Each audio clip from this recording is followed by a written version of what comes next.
Hello दोस्तों, एक बार फिर मैं एच रोशन आपके सामने। सबसे पहले मैं बहुत खुश हूं कि आपके सामने फिर एक बार उपस्थित हूं और इस लायक हो सका हूं कि आपके सामने कुछ बोल सकूं, क्योंकि जानकारी होगा ही कि पिछले 2 अक्टूबर को मेरा एक छोटा सा एक्सीडेंट हो गया जिसमें मेरे थाई बोन में फ्रैक्चर्स हो गए थे, जिसके कारण मैं खड़ा भी नहीं हो पा रहा था। लेकिन अब मैं बिल्कुल स्वस्थ हूं और आप लोग के बीच हूं।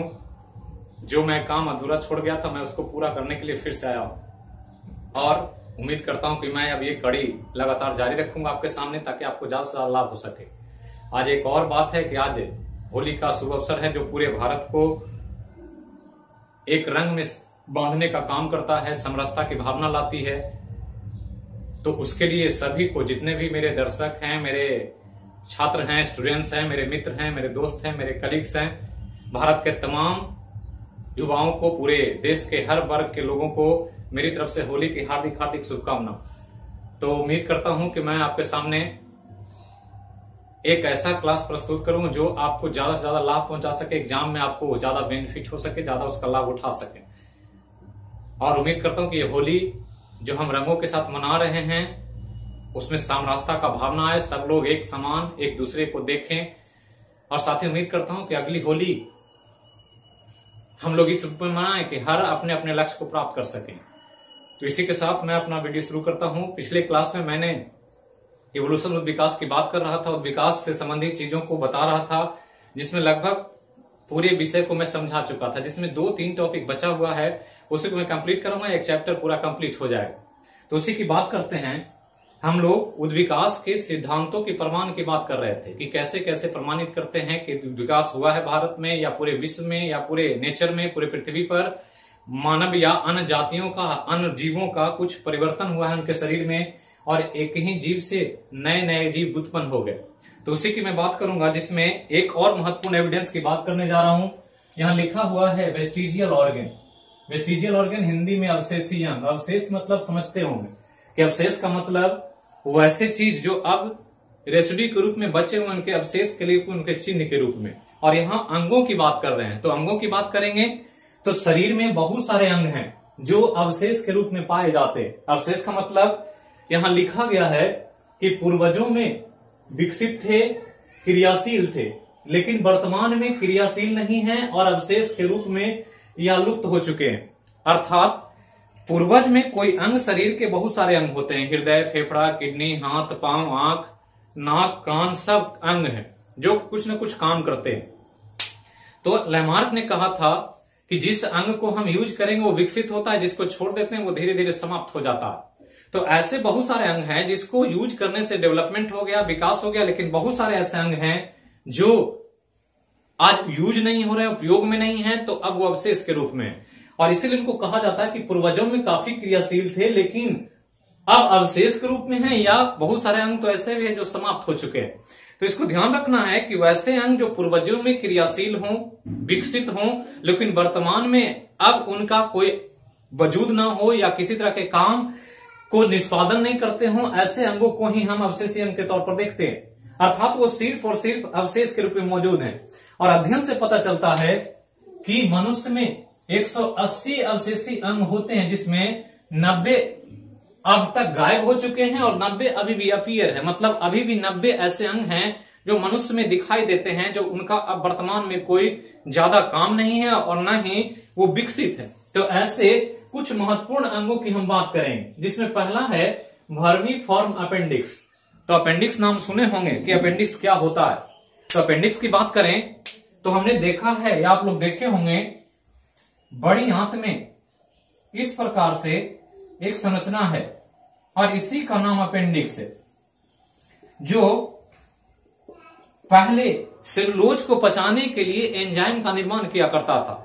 तो सेलुलोज को पचाने के लिए एंजाइम के निर्माण की जरूरत थी और इसीलिए इसका यूज हुआ करता था उस समय, अपेंडिक्स का। लेकिन वर्तमान में मानव ने सेलुलोज का पाचन क्रिया बंद कर दिया, सेलुलोज की पचाने की आवश्यकता नहीं रही और इसलिए अपेंडिक्स अब किसी भी काम का, किसी भी तरह के प्रभाव के, अब किसी भी तरह के यूज में नहीं है। अर्थात ये अपेंडिक्स अब एक सिर्फ अवशेषीय अंग के तौर पर बड़ी आंत वाले भाग में दिखाई देता है। तो ये एक महत्वपूर्ण विशेषण है। उसके बाद बात करें ईयर मसल्स की, तो ईयर मसल्स कर्ण पेशी, कर्ण पेशी समझते होंगे, कान की पेशियां जो ये है यहां दिखती है।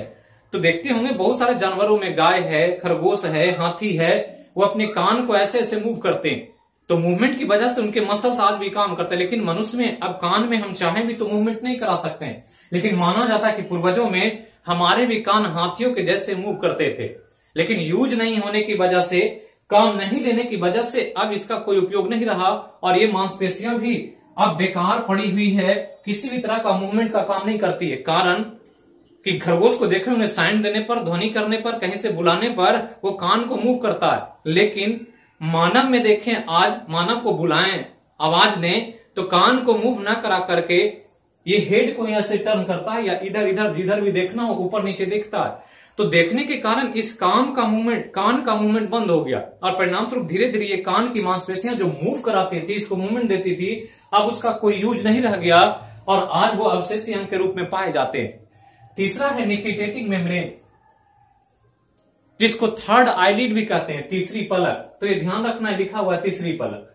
तो तीसरी पलक की बात करें तो आंख आई ऐसे होता है और आंखों में एक ये ऊपरी पलक फर्स्ट, ये सेकंड दूसरी पलक, और एक पलक होती है जो इसको कवर करके रखती है। लेकिन मेढक में, सांप में या अन्य और प्राणियों में ये तीसरी पलक होती है। मनुष्य में, चूंकि मनुष्य अब सब हो गया, एक सिविलाइज तौर पर शिक्षित हो गया, ज्ञान हो गया, बुद्धि हो गई, अब वो घरों में रहने लगा, गांव शहरों का विकास कर लिया, अब जंगल से निकलकर बाहर आ गया। चूंकि जंगल में चलने में झाड़ियों के बीच चलना पड़ता है और उससे बचने के लिए आंखों पर तीसरी पलक की आवश्यकता होती है। लेकिन जब मनुष्य सब हो गया, गांव से निकलने लगा, घरों में आ गया, तो इस तीसरी पलक की आवश्यकता समाप्त हो गई। और देखते होंगे कि ये तीसरी पलक अब सिकुड़ करके धीरे धीरे समाप्त हो गया है और ये हमारे कान के, आंख और नाक के बीच में जो छोटा सा पॉइंटेड, आंख को देखेंगे ध्यान से, जहां नाक और आंख का कॉर्नर मैच करता है, मिलता है, वहीं पर ये पॉइंटेड स्ट्रक्चर दिखता है। इसी को निक्टिटेटिंग मेम्ब्रेन कहते हैं। तो ये ध्यान रखना है निक्टिटेटिंग मेम्ब्रेन को, जो एक तीसरी पलक के रूप में आज भी दिखाई पड़ता है। तो ये ध्यान देना कि अब इस पलक की आवश्यकता नहीं है, इसलिए मनुष्य में यह भी एक अवशेषी अंग के तौर पर है। और ये एक बहुत बड़ा प्रमाण इवोल्यूशन का, कॉकस, जिसको पूंछ की हड्डी भी कहते हैं। अब ध्यान दें, पूंछ की हड्डी को, तो ये रीढ़ की हड्डी है ऐसे, जिसको वर्टिब्री कहते हैं, और इसी वर्टिब्री में ये लास्ट वर्टिब्री। तो ये ध्यान रखना है लास्ट वर्टिब्री को, कि अंत में यहीं से पूंछ का विकास होता है। आज हमारे शरीर से पूंछ गायब हो गया, चूंकि पूंछ का इस्तेमाल हमने बंद कर दिया, लेकिन आज भी वो हड्डी पाई जाती है, वो गुण, जहां से पूंछ का विकास इस प्रकार से होता है। तो ये पूंछ की हड्डी का पाया जाना, जिसको हम टेक्निकली या साइंस की भाषा में कॉकिस कहते हैं, तो कॉकिस को ध्यान रखना है कि ये पूंछ की हड्डी जो आज भी हमारे बैकबोन के रीढ़ की हड्डी में सबसे लास्ट में जो हड्डी है वो पाई जाती है, जो अध्ययन से पता लगता है कि एक्चुअली में यहीं से पूंछ का विकास हुआ करता। तो ये कुछ महत्वपूर्ण, लेकिन ध्यान रखना है सबसे इंपॉर्टेंट ये सब चीजों को। इसी में एक और है जिसका नाम है विजडम टीथ, विजडम टीथ, जिसको अकल का दांत कहते हैं। तो अकल का दांत को ध्यान दिए होंगे कि अकल का दांत हमारे माउथ में सबसे लास्ट में निकलता है। आप पढ़े होंगे कि अकल के दांत हमारे जबड़ों पर इस प्रकार से निकलते हैं दांत, तीथ, और तीथ को बांटें तो इस प्रकार से ये दांतों की बनावट है। और यहां वाला पार्ट, इसको ध्यान देंगे तो ये वाला पार्ट गैप होता है हर जगह पे, यहां भी, यहां भी, यहां भी और यहां भी। और ये 18 से 24 की उम्र में निकलता है। तो 18 से 24 की उम्र में निकलने का उद्देश्य की अब वो लगभग समाप्ति के कगार पर है। हो सकता है कुछ समय बाद ये निकलना बंद हो जाए। तो ये ध्यान देना है कि पुराने समय में जो मनुष्य जंगलों में रहता था, आदि मानव के तौर पर रहता था, सब नहीं था, भोजन को कच्चे रूप में ज्यादा खाता था, कंद फूल खाना, पत्तियों को खाना, तो ज्यादा च्यूइंग चबाने की जरूरत पड़ती थी। और ज्यादा चबाने के कारण उसको इन सब जो मोलर है, जिसको लास्ट मोलर भी कह रहे हैं, विजडम टीथ का नाम, दूसरा नाम लास्ट मोलर भी है। और ये लास्ट मोलर अंत में निकलना, जो कि मुख्य रूप से काम है भोज्य पदार्थों को पीसना, छोटा करना, उनके टुकड़ों को छोटा से छोटा करना। और इसी के चलते ये लास्ट मोलर का अब चबाने की आवश्यकता कम हो गई। परिणाम स्वरूप अब ये हमारे शरीर में या तो निकलता भी नहीं है, किन्हीं किन्हीं में देखे होंगे कि ये दांत 28 ही रह जाते हैं, 32 होते भी नहीं है। तो 32 तभी होते हैं जब 28 और ये 4 दांत यहां यहां यहां निकलते हैं, तो 28 + 4 जोड़ेंगे तो 32 हो जाता है। लेकिन बहुत सारे लोगों में देखते हैं कि 28 दांत ही पाए जाते हैं। तो ये कि 28 दांत होना या इस दांत का बहुत लास्ट में निकलना, जिनका अब कार्य के तौर पर देखें तो बहुत ज्यादा महत्व नहीं है, और इसलिए इसको भी हम एक वेस्टिजियल ऑर्गन के तौर पर देखते हैं। तो ध्यान रखना कि पूर्वजों में विकसित हो, क्रियाशील हो, वर्तमान में क्रियाशील नहीं हो और अवशेष के रूप में हो या लुप्त हो तो उनको वेस्टिजियल ऑर्गन कहेंगे। मानव में 180 अवशेषीय अंग हैं, जिसमें लगभग 90 गायब हो चुके हैं, लेकिन वर्तमान में अभी भी 90 पाए जाते हैं। इसी में कुछ इंपॉर्टेंट है। वर्मीफॉर्म अपेंडिक्स की बात किया हमने, जो हमारे बड़ी आंत के छोटे पार्ट्स में होता है, जिसमें बाद में हम पढ़ेंगे जब चैप्टर आएगा दूसरा, तो पढ़ेंगे एक बीमारी होती है अपेंडिसाइटिस, जो इसी अपेंडिक्स में इंफेक्शन के कारण हो जाता है। दूसरा है विजडम टीथ, जिसके बारे में हमने बताया कि लास्ट में ये निकलता है, जो आज अकल के दांत चूंकि 18 से 24 की उम्र में निकलता है, तो समझना चाहिए कि 18 से 24 उम्र में आते आते लोगों को बुद्धि हो जाता है, और इससे माना जाता है कि ये एक बुद्धि का दांत है, कि बुद्धि के आने के साथ साथ ये दांत भी आता है। तो समझना, लेकिन ऐसा नहीं समझ लेना कि जिनको ये दांत ना आए उनको बुद्धि नहीं होगी। तो बुद्धि तो होती है, लेकिन एक सीक्वेंस के तौर पर सिंबॉलिक रूप से रिप्रेजेंट करते हैं कि इसको हम अकल का दांत कहते हैं। कर्ण पेशी की बात किया हमने, तो कर्ण पेशी जो कान का पल्लव है, बाहर वाला भाग, जो बहुत सारे जानवरों में मूवमेंट देता है, वो मूव कराने का काम करता है। कानों को मक्खियों को उड़ाने के लिए, साउंड को सुनने के लिए, खरगोश में देखते हैं साउंड के आधार पर मूव करता है, लेकिन हमारे कानों में ये मूवमेंट नहीं है, कारण कि हम ये काम अब गर्दन को घुमा कर ही कर लेते हैं, साउंड की तरफ गर्दन को ले जाते हैं, इसलिए इस कान का मूवमेंट भी बंद हो गया। तीसरी पलक की बात किया हमने, तो हमने बताया कि कुछ जानवरों में अभी भी ये होता है, लेकिन मनुष्य चूंकि जंगलों से निकलकर घरों में आ गया, इस पलक की आवश्यकता समाप्त हो गई, अब झाड़ियों से चलने की जरूरत नहीं रही, तो सिकुड़ते सिकुड़ते ये आंख की तीसरी पलक कॉर्नर में यहां स्टोर हो गई।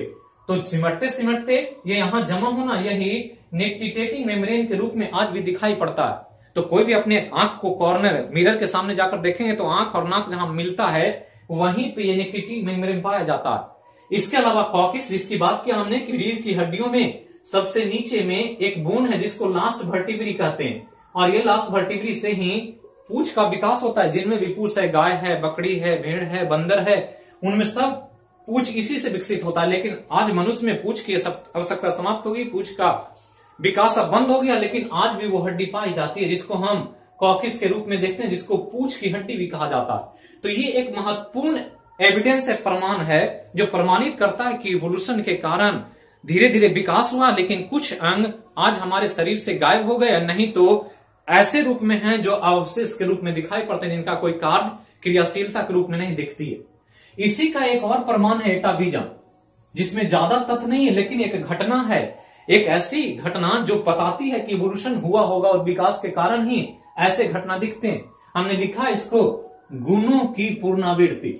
गुणों की पुनरावृत्ति का मतलब कोई गुण का पुनः उभर जाना, अर्थात बहुत सारे अंग समाप्त हो चुके हैं गुण, और वो गुण पुनः उभरना एक घटना है साइंस में, जिसको एटाविजम कहते हैं। हमने कहा पूंछ गायब हो गया, अब मनुष्य में पूंछ नहीं दिखता, लेकिन देखते होंगे, न्यूज सुनते होंगे, पेपर वगैरह में कभी कभी आ जाता है। ऐसे असमान बच्चे पैदा ले लेते हैं जिनकी पूंछ होती है, छोटी सी पूंछ दिखाई देती, न्यूज में आ जाता है। तो पूंछ का ना होना और पूंछ फिर से विकसित हो जाना किसी किसी में, इसी घटना का नाम एटाविजम या गुणों की पुनरावृत्ति कहलाती। इसी का एक इंपॉर्टेंट एग्जाम्पल, इसको ध्यान रखना, कई बार एग्जाम्स में पूछा गया है।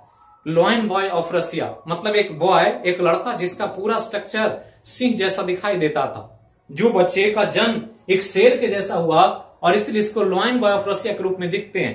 अर्थात कि कभी न कभी मनुष्य जानवर के रूप में रहा होगा, और वो गुण पुनः उस मनुष्य में उभर जाना एटाविजम को प्रदर्शित करता। तो ये एक महत्वपूर्ण एविडेंस के तौर पर देखते हैं। तो पुराने गुण जो गायब हो चुके हैं, समाप्त हो चुके हैं, पूंछ जैसे घटनाक्रम अब नहीं घटते, लेकिन पुराने गुण का कभी कभी असमान तौर पर एबनॉर्मली आ जाना, दैट इज कॉल्ड एटाविजम। तो ये एक इंपॉर्टेंट एग्जांपल है ये भी उद्विकास का। अब यहां ध्यान दें, इसी से संबंधित उद्विकास में एक छोटा सा टॉपिक है ह्यूमन एवोल्यूशन, हिंदी में मानव का उद्विकास। तो मानव का उद्विकास मतलब मानव जो विकास किया, जिस रूप में आज हम देखते हैं, उसकी हिस्टोरिकल बैकग्राउंड को देखें तो कुछ घटनाक्रम लोग को देखने को मिलता है। जैसे कि एक इंपॉर्टेंट तथ्य है मैन को, तो मैन का एक बायोलॉजिकल नेम है, ये याद रखना है, अक्सर एग्जाम में पूछा जाएगा। आगामी जो भी एग्जाम अभी होने वाला है, चाहे वो रेलवे की हो, चाहे बीपीएससी की हो, चाहे एनटीपीसी की हो, चाहे आगे जो भी एसएससी की वैकेंसी होगी, उन सब में इन सब से सवाल पूछने की बहुत संभावना होती है। तो ध्यान रखना है कि होमोसेपियंस मानव, जिसको ज्ञानी मानव कहते हैं, तो ज्ञानी मानव जिसको आज दिमाग हो गया, बुद्धि हो गई, सोचने की क्षमता आ गई, गलत सही को पहचानने की क्षमता आ गई, अन्य जानवरों से भिन्न हो गया, उसी का एक बायोलॉजिकल नेम होमोसेपियंस है, जिसके बारे में चर्चा हम बाद के लेक्चर में करेंगे कि होमो क्या होता है, सेपियंस क्या होता है। लेकिन यहां पर हम लोग इवोल्यूशन से संबंधित बातों को समझेंगे। ध्यान रखना है उत्पत्ति स्थल को, ऑरिजिन प्लेस, तो ये ध्यान रखना अक्सर पूछा जाएगा। सेंट्रल एशिया, मध्य एशिया, ईरान इराक का जो क्षेत्र है, उसी में एक सागर है कैस्पियन सागर, और कैस्पियन सागर के किनारे ही 10,000 वर्ष पहले मानव, जिसको हम ज्ञानी मानव कह रहे हैं, वो विकसित हो गया। लेकिन विकास का क्रम बंदर से मनुष्य बनने का बहुत धीरे धीरे हुआ, और यह विकास का क्रम अध्ययन से पता लगता है कि विकास अफ्रीका महादेश में हुआ। तो ये पूछे कि उत्पत्ति कहां हुआ, तो याद रखेंगे मध्य एशिया में, कैस्पियन सागर के किनारे, लगभग 10,000 वर्ष पहले। लेकिन ये पूछे कि मनुष्य का, ज्ञानी मानव का विकास स्थल माना जाता है किसे, या विकसित हुआ मानव कहां, तो अफ्रीका में। विकास के क्रम में होते होते सेंट्रल एशिया में आकर के पूरी तरह से डेवलप हो गया। लेकिन अगर विकास का स्थान पूछे तो अफ्रीका का नाम लेंगे, लेकिन उत्पत्ति स्थल पूछे तो मध्य एशिया का नाम लेंगे। अब यहीं पर ध्यान रखना कि ये मानव का विकास मुख्य रूप से बंदरों से हुआ।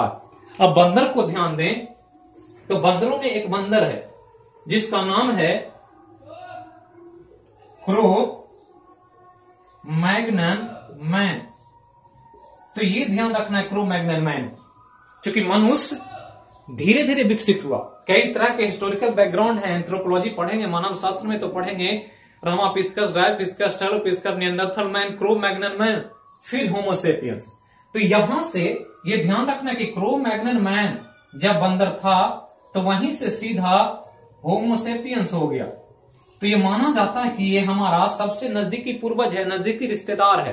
तो अक्सर एग्जाम में पूछेगा कि मानव या ह्यूमन का, या ज्ञानी मानव का सबसे नजदीकी पूर्वज है, तो ये इसको ध्यान रखेंगे, नाम क्या है, क्रो मैग्नन मैन, जो अक्सर एग्जाम में पूछा जाएगा। अब यहां ध्यान दें कि यहां क्रो मैग्नन मैन से होमोसेपियंस बना मध्य एशिया में। अब इस मध्य एशिया से भोजन और आवास के लिए, दिमाग के कारण, सोचने की क्षमता के कारण वो कई दिशा में डिस्ट्रीब्यूट होने लगे, प्रवास के लिए जाने लगे। भोजन चाहिए था, रहने के लिए जगह चाहिए था, और इस रूप में ये 3 दिशा में चले जाते हैं, एक पूरब, एक पश्चिम और एक दक्षिण की तरफ। तो 3 दिशाओं में मूव करते हैं, माइग्रेट कर जाते हैं, और इसी प्रवास के कारण ये मध्य एशिया से पूरब की तरफ, पश्चिम की तरफ और दक्षिण की तरफ चले जाते हैं।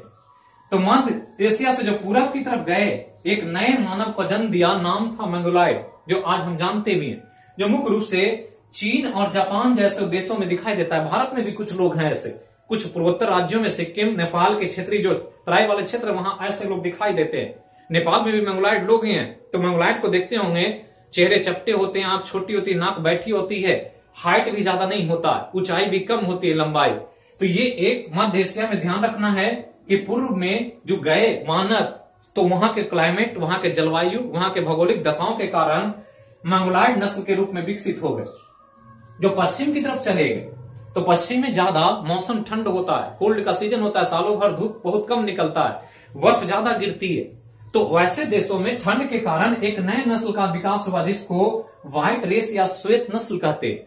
तो जितने भी अंग्रेज गोरे लोग कहते हैं, गोरे और काले की बात, तो ध्यान रखना कि श्वेत नस्ल मध्य एशिया से पश्चिम दिशा में चलने के कारण विकसित हुए, क्योंकि वहां का क्लाइमेटिक कंडीशन, जो ज्योग्राफिकल जलवायु थी, वो इस मानव के विकास में मददगार साबित हुआ। यहाँ के लोग ज्यादा लंबे, ज्यादा हाइट लंबी, पैर लंबे, नाक कान बिल्कुल खड़े, नाक कान की बनावट अच्छी, नाक नक्श जो होते हैं बिल्कुल नुकीले होते हैं। तो ऐसे नस्ल को ही श्वेत नस्ल के रूप में देखा जाता है। डिस्ट्रीब्यूशन के रूप में देखें तो यूरोप, उत्तर अमेरिका, पश्चिम एशिया, पश्चिम मध्य एशिया, तो ये कुछ पार्ट है जहां पर इस तरह के प्रजातियां आज भी पाई जाती है, जहां पर आज इन्हीं की प्रधानता।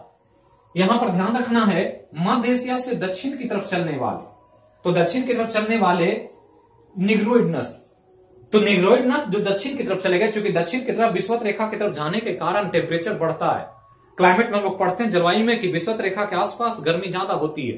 तो जैसे जैसे दक्षिण की तरफ विषुवत रेखा के तरफ मूव किया, गर्मी अधिक होने की वजह से यहाँ के लोग काले हो गए। स्किन का कलर काला होना सन के इंटेंसिटी के कारण होता है, क्योंकि सन के इंटेंसिटी से मेलानिन पिगमेंट स्किन में बनते हैं ज्यादा, और वही स्किन का कलर काला कर देता है।